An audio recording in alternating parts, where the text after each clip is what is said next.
this might be one of the saddest episodes that we're going to have. And it's also hopefully going to be the most impactful. And those two go hand in hand. My wife is here. There's Angie Kitco. If you're on video, you can see her. And if you're on audio, you just heard her say hi. So we've been doing more and more of these because, first of all, we love doing these things together. Angie adds a shit ton of value, and people seem to enjoy them. They like them. They seem to enjoy hearing somebody besides me, and she just brings a different perspective. And, I don't know. I think we're great partners, but I think so. That's a biased opinion. This week, you want to talk about what happened? Nope. Okay. I don't want to start. No, I will start. Nope. I will start. So we have animals, and we're empty nesters. Our daughters are at college, and they basically, for all intents and purposes, live outside the house. One lives in Springfield, Missouri. The other lives in Kirksville, Missouri. And our older daughter graduated college this year. She graduated in April? Yep. She graduated jury in May. In May. Yep. She graduated in May. Yep. And our younger daughter attends Truman State in Kirksville, Missouri. So we are officially human empty nesters. Yep. And we have had 4 animals. And we've always been animal lovers. We've always had pets, and we've always loved them. Calling them animals just seems like it does such a disservice. We have furry family members. Fur babies, furry family members, whatever you want to call them. But they're our babies, and they've always been just such a big, valuable part of our family. And we kind of built a life around our fur pets, and it's almost disgusting sometimes because we talk like them and we act like them, and we like talk to each other through them. We talk through them as them to each other. Like we'll make silly jokes. I know I'm getting hot already talking about this. We'll be passive aggressive to each other through the animals. We have a silly little voice for the animals, and well, if you would have done this, then this would. And we'll get passive aggressive, and then say, "Listen, I didn't say it. Like he did, she did. Like that wasn't me. That was the animal." And it's just a funny way to connect. And being empty nesters, we're trying not to be bored, and we actually have some kind of a purpose and have some fun in the world. But the point being is, we had 2 dogs and 2 cats. Our dogs are Wesson and Finley. They're Cavalier King Charles Spaniels, very regal. And we had 2 cats, and our older cat's name was Nova. Her actual name was Nova Neoma Kitco. Her government name was Supernova Neoma Kitco. Yeah, and our younger cat, and he wasn't very much younger than Nova, but his name is Latte Alexander. And he's not quite as regal. He's very flumpy, and he's ball of love, but he's very flumpy. And Nova was, out of all of them, Nova was the healthiest. Yeah. And our Cavalier King Charles Spaniel dogs are both in heart failure. Latte has already had surgery for stones in his bladder, urinary tract. And Nova had always gotten clean bills of health. We have insurance for our dogs and cats, so they get checkups and all that's good stuff. But we take great care of them. But on Sunday morning, I came down, and Saturday night we were playing. Saturday night, I had a whole hour and a half play session with her. I was watching a documentary on Netflix, and Mike was sitting out back, and she and I had our routine at night. Their routine at night and the routine in the morning kind of looked very similar. That Angie in the morning would have a cup of coffee and would have her stick and her tail, and Nova would jump around and walk through the tunnel, and Nova just knew instinctually when it was playtime, and she would look at Angie and just look directly. And these two, Nova and Angie, were like bonded like nobody's business. I've never seen a bond between an animal and a human that powerful, and it was like they were the same person in different forms. But we went to bed and everything was wonderful. Perfect. And I woke up Sunday morning, July 6th. I came downstairs like I normally do. I grabbed my coffee and walked out on the back deck. and me and the boys, me and my boy dogs are out on the back deck, and that was around 5:30 a.m. And I usually feed the cats around 7 a.m. And it's not unusual for me not to see the cats in the morning, until it's feeding time. But I walked in the kitchen to feed them at 7 a.m. and only Latte was near the door, and that was very unusual because they're usually both by the door and they're swirling. But then I went and got the cat bowls, but Nova is a little weirdo from time to time. She'll just do things differently, so it wasn't like completely atypical, just wasn't typical. Went and grabbed the cat bowls out of the closet, and that was weird that Nova wasn't coming then. And I went over to the closet to fill up their bowls, and I filled up both of them, and I gave Latte his food, and I was still looking around for Nova, and I saw her laying down by her cat tree where I normally feed her. So I started to walk towards the cat tree, and as I got close, I got within 3 to 5 feet of Nova. She tried to push up on her front, and I'm demonstrating on video. She tried to push up on her front paws, but she was struggling. And I reached down. I immediately put the food down because I knew something was wrong. And I went to pick her up. And when I picked her up, she let out a blood-curdling scream. And what I guess I realize now is, she had been, and she was laying in her feces and urine. And we don't know how long. We figured she was there a couple hours, but when she saw me, the only thing I can picture is that and the only thing I can imagine is when I walked over to her and she started picking herself up, it was like she had a new sense of hope and possibility because her dad was there. Her dad was there. Like finally, she's probably been laying there by herself, scared and in pain and alone for hours. And her dad was there, and I went to pick her up, and she screamed the most blood-curdling scream. And I immediately went, and I could tell when I picked her up, her back legs were just limp. It's almost like they got run over by a car. And I put my arm underneath of her belly, and she was still screaming and meowing. And that's when I really smelled and I felt the feces and the urine, and she was still peeing a little bit. And that's when I yelled, because I could hear Angie starting to walk around upstairs. I yelled, "Angie, something's wrong with Nova." And Angie came hauling ass downstairs. I told her that her back legs weren't working well. And I think Angie knew immediately that Nova wasn't going to be with us very long. Yep. No, I knew that. I volunteered at cat rescues and shelters and stuff in the past. And I knew when her back legs weren't working that we were going to take her out of this house and she wasn't coming back. Yeah. And so we got in the car, and especially when I smelled that she had peed all over herself. Peed and pooped. So we got her in the car, took her to the vet, and got her as comfortable in the car as possible. And Angie, I was holding her because I already had her firmly comfortable in my hand. I mean, yeah, because at that point, I was still holding out hope that maybe she broke something. And if she broke something, that's different. But I knew, because I'd seen this before. I've seen paralyzed cats. And Angie kind of gave up. Well, I don't know if she completely gave up hope, but on the way, she said, "Mike, I don't think you know what this means. This means when a cat's back legs aren't operative, that's not good." And I said, "Well, I'm holding out hope until the vet tells me that." And so I was holding her, and we got there, and Angie was holding Nova's ears because we were in a Jeep with the roof off, and she had her head snuzzled in my arm, and it was about a 20-minute drive to the vet. And we got there, and they immediately took her back, and they told us it wasn't good, immediately. Said that it's not good. And I said, "Hey, she's alive." And the nurse said, "Well, if her back," she said, "We're concerned.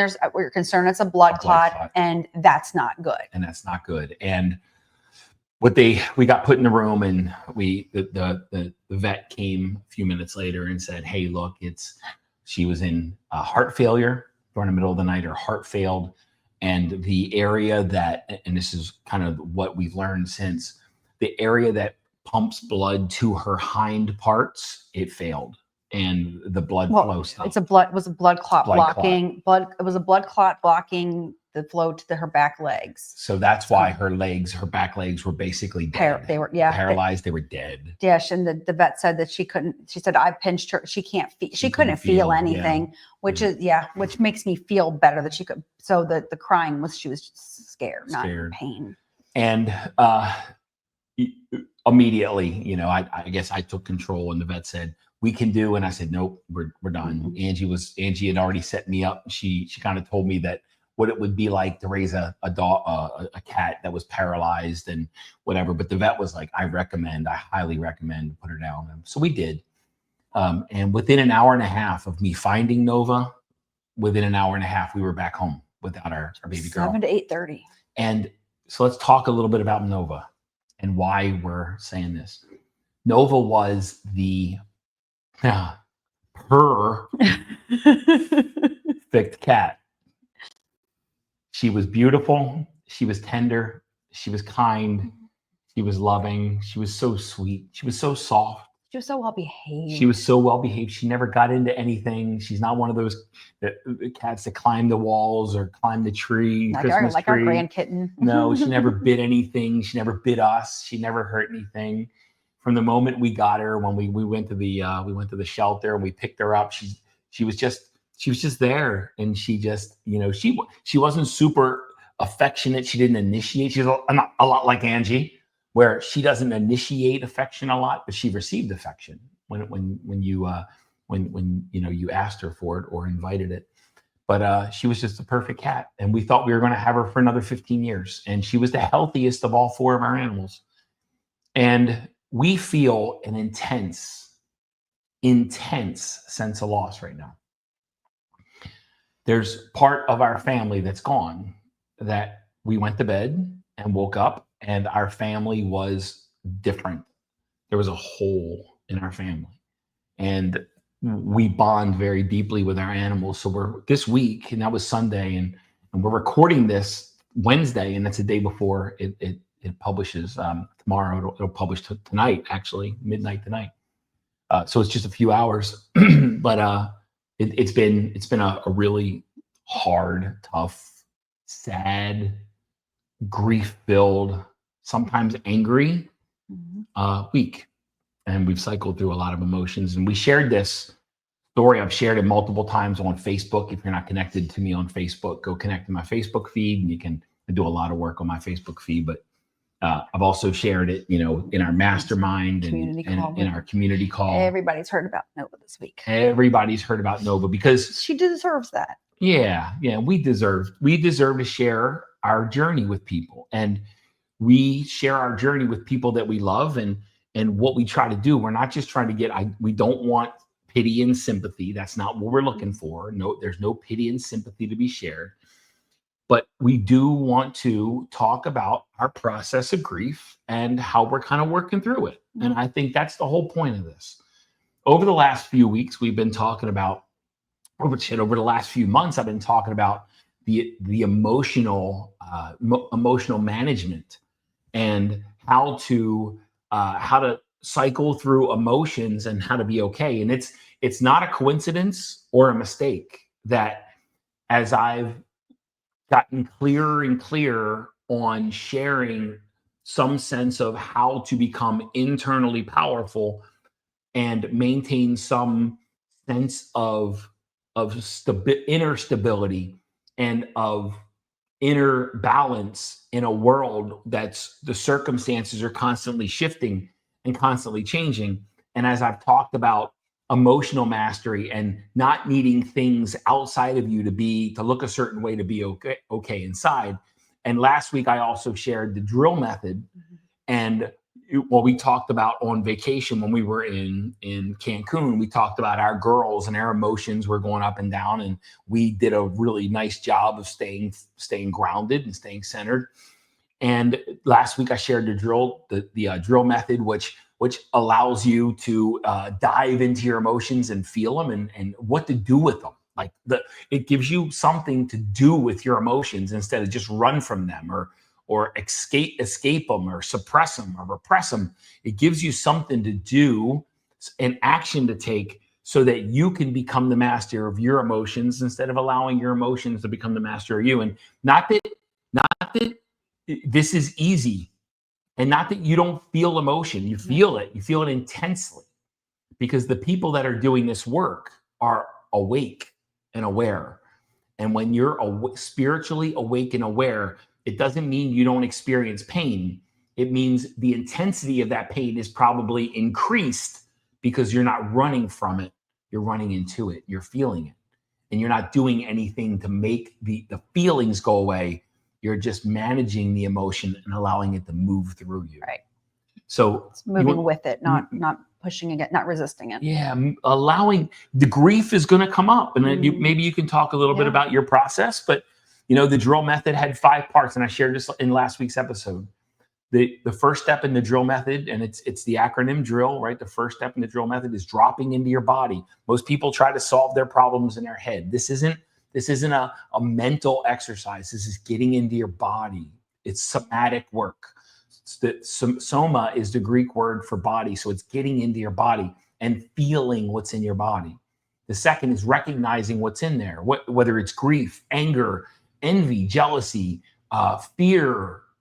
I said grief, whatever, shame, guilt, whatever this emotion is, recognize what it is and allow it to amplify in your body. Don't run from it. Allow it to amplify.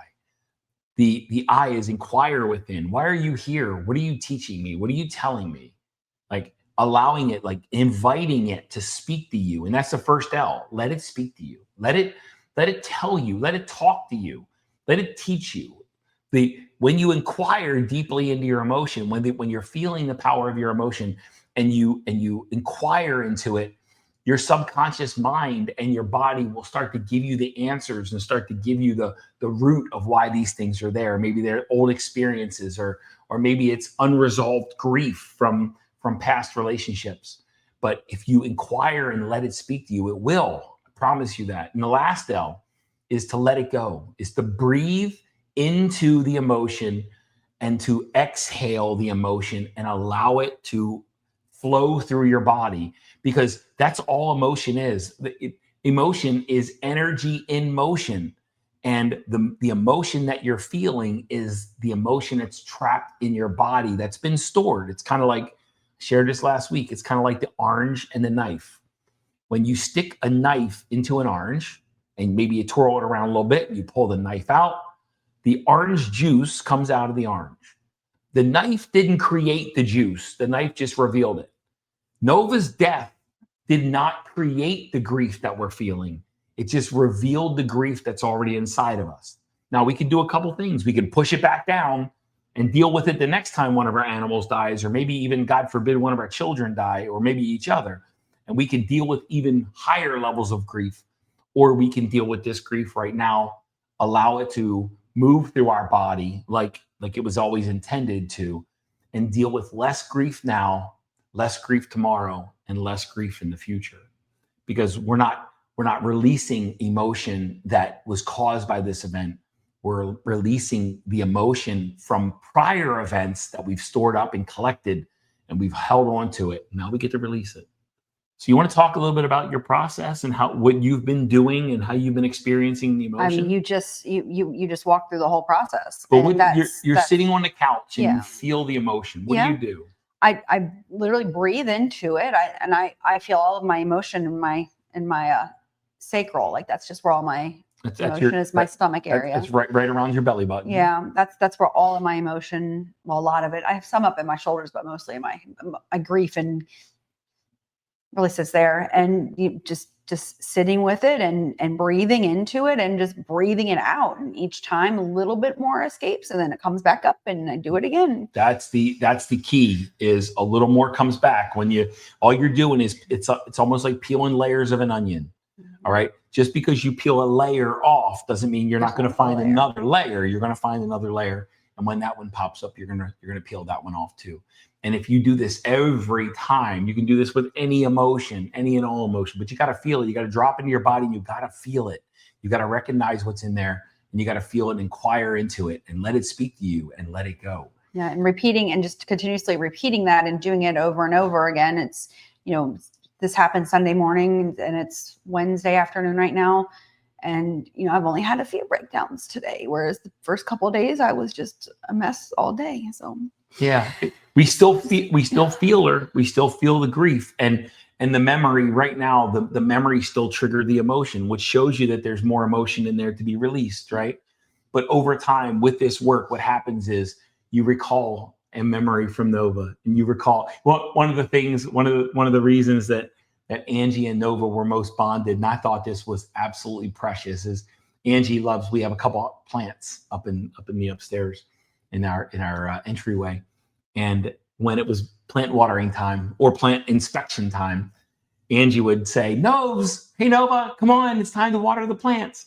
And Nova would blink, blink, blink, blink, blink, and come up, and they would stand in front of a plant, and Angie would water the plant. And if there was a new leaf, she'd say, "Look, Novs, it's a new leaf." And like Nova was so curious, she would like nose into the plant and see what Angie was talking about, or maybe there was a dying leaf, and Angie would talk to her about the leaf, and Nova would look at the leaf with her, and then we'd say, "Okay, come on, Nova's next plant," and Nova would blink, blink, blink, blink, blink. And right now we think about that, and it creates a sense of grief. But over time, if we let go, as we let go of the grief, instead of thinking about the memory and feeling the inner grief, we'll think about the memory. We'll get a smile on our face, but we'll also get an inner smile too. yeah. That memory, the emotion will match a positive memory, or will create more of a positive memory instead of a negative And it's just memory. time. It's just allowing it and understanding that it's part of the process. And I mean, gravity always wins and everybody's going to die. Facts of life. But I remember her, one of the things also that really made our connection really cool was, I remember at one time she was just staring at me and I said, she wants cold water. She loved cold water in her fountain. And Mike would be like, how do you know that? And it's like, she's telling me she wants cold water. And I would go and I get her fountain. I went over, I filled up her cold water fountain and said, Nova knows cold water. And blink, blink, blink, blink, blink, and start drinking. I told you she wanted cold water. and there were a bunch of these things. And Angie's like the animal whisperer, right? So Angie's got very intuitive abilities with this to talk to animals. And is it woo woo and weird? Yeah, it is. But and I used to like, I don't know, judge those and make fun of them, but they're freaking real. And over time, as I've become more woo woo and surrendered, I'm like, she's always had intuitive abilities to speak to animals and to feel what they're trying to express and to communicate with them through intuition, right? But when we first got Nova, she was home and we had her for a few weeks, maybe a few months. And a year. We got her.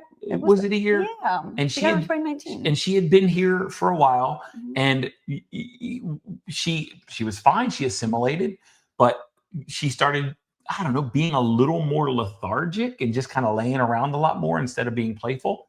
And Angie said, Nova's bored. Nova told me she's bored. Nova told me she needs a friend.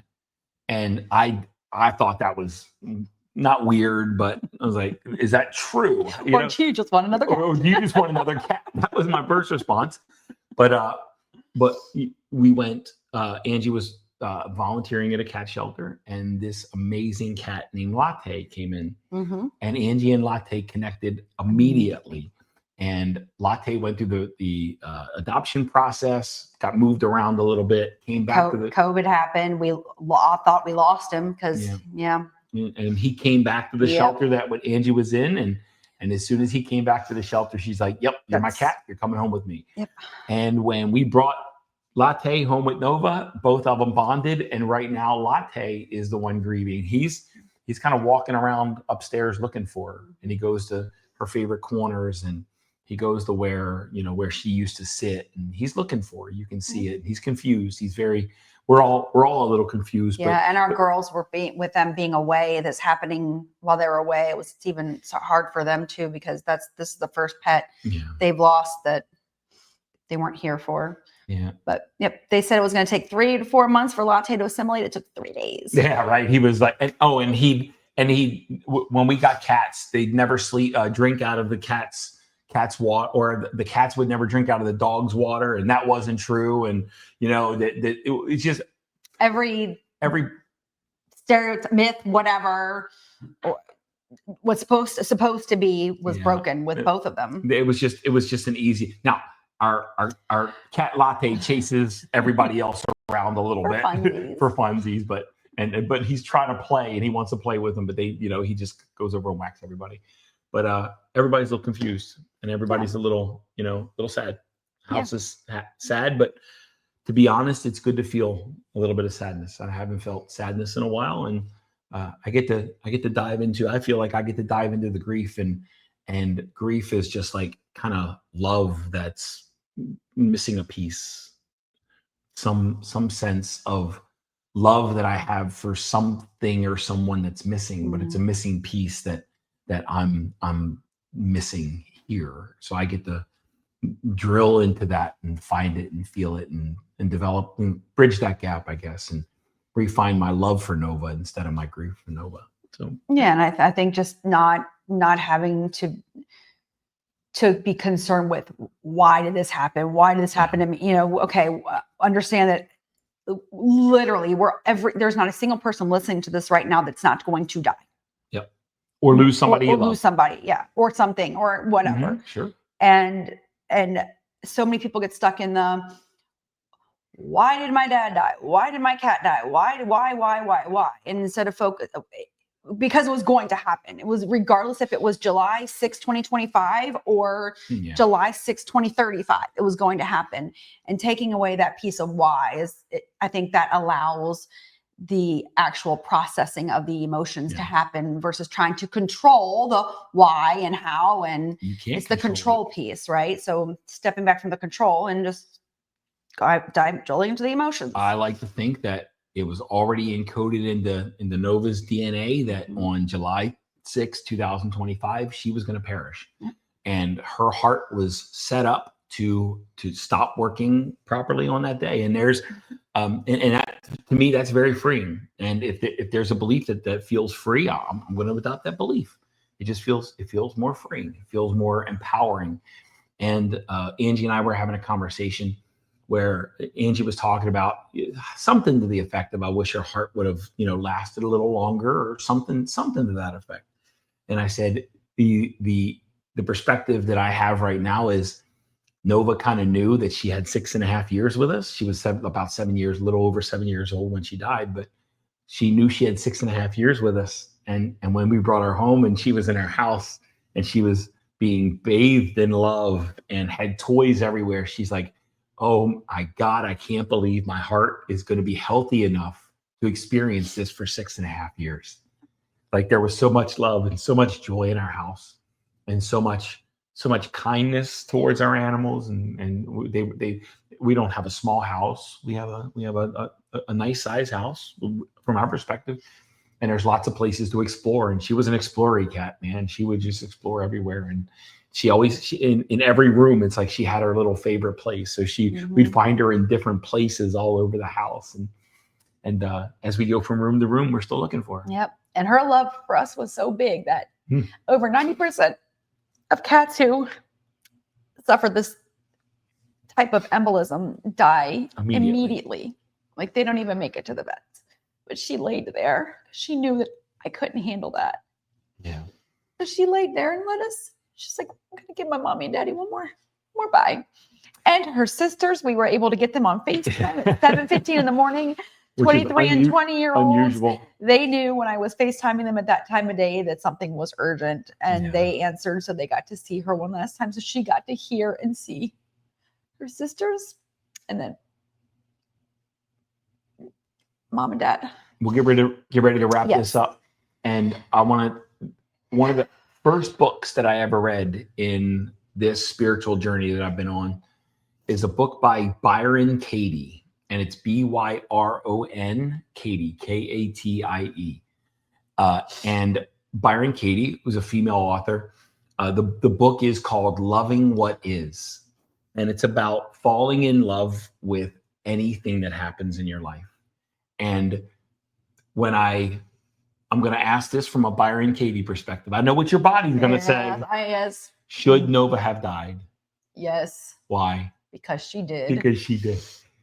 That's really hard to. It is. It's learning to say that, learning to talk through that. Mhm. But my body's like, yeah, I want my cat back. Yeah. But she should have died because she did. There's literally nothing we could have done to prevent it. Her heart gave out, and she should have died because she did. And that's reality.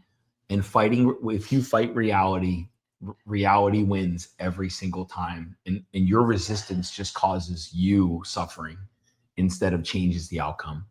The resistance that Angie just felt saying that is what she gets to drill into, to let go of that resistance, because it's that resistance that's fighting against reality, creating the suffering. Yeah.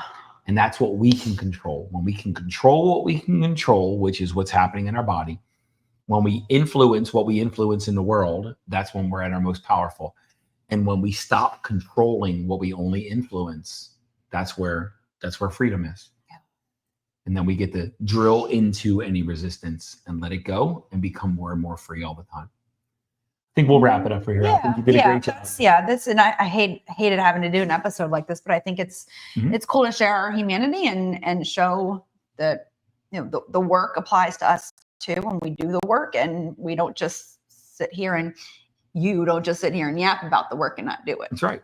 That's right. Because this is real. I cried on the mastermind. I teared up on the mastermind. I've cried a couple times this week. Emotion's real. You can pretend you don't have it, but all you're doing is fighting your humanity. All right, we'll bring it to a close. Yep. Great job, baby. Great job. I know it was hard for you. I know it's been a hard week for you. All right. Nova's looking down, and she said, she said to me the other day, she said, I was sitting outside and I was kind of diving into a little bit of grief, and she said, I'm right here, Daddy. I'm still here, and I'm not in pain. Well, and then today I went and when I was saying bye to her the other day, I said, you're gonna have to help Mama through this from over there to make sure you show me signs. So today I had to go and start getting our cars registered, both of our vehicles registrations this month. Sat down at the car shop, and there was this magazine. Never before in my life have I seen anything like that. And I looked over and I said, oh, Nova came to say hi. So there's a vehicle called a Chevy Nova. Oh yeah, I guess you should explain. And it just happens that Angie took the car in to get the inspection or to get the emissions today, after she said, okay, Nova, show me a sign. Yep. And it says 1962 to 79 Nova Chevy 2 parts, and big old Nova at the top of the catalog. Things like that are not coincidences, and they're not mistakes. They're on time and they're on purpose. Spirit lives on. And Spirit is always trying to tell you it's got your back and everybody's okay. But I still miss you, Nova. Definitely still miss Nova. I just got full again. Guys, thanks for sharing this with us. This is the first, since I started this podcast, this is the first catastrophic thing that's happened to our family. So it was good that we've had ups and downs, but it was good to get on here and just jam from, hey, things aren't always awesome. Yeah. And the emotion's intense. Yep. Thanks for sharing some time. Thanks for sharing some space. Thanks for listening to our journey and story. And it's just a pleasure to serve you guys. Hope the drill method, hope we tied it in a way that really helps you understand how we can take pain and transmute it. And when there's darkness in your body, and grief is darkness in the body, when there's darkness in the body, when we let it out, it's replaced by light. And that's how we change grief to joy and love. All right. Till next time. Go ahead. No, and I was follow us on socials, keep up with things that we have going on. Yeah. Mike's got a new book coming out August 19th, Inner World, Outer World, kind of starts into this drill method stuff, but doesn't go that heavy into it. But yeah, I finished Inner World, Outer World before the drill method existed, right? And I was trying to figure out a way to teach it, and the drill method was born. And Inner World, Outer World talks about shadow work and also talks about release work and samskaras and this emotional pain that's trapped inside. I've been teaching this for a long time. I just didn't have an effective way to teach it. But I'm excited that we have one now. All right, guys. Love you. Appreciate you guys. And we'll see you next week.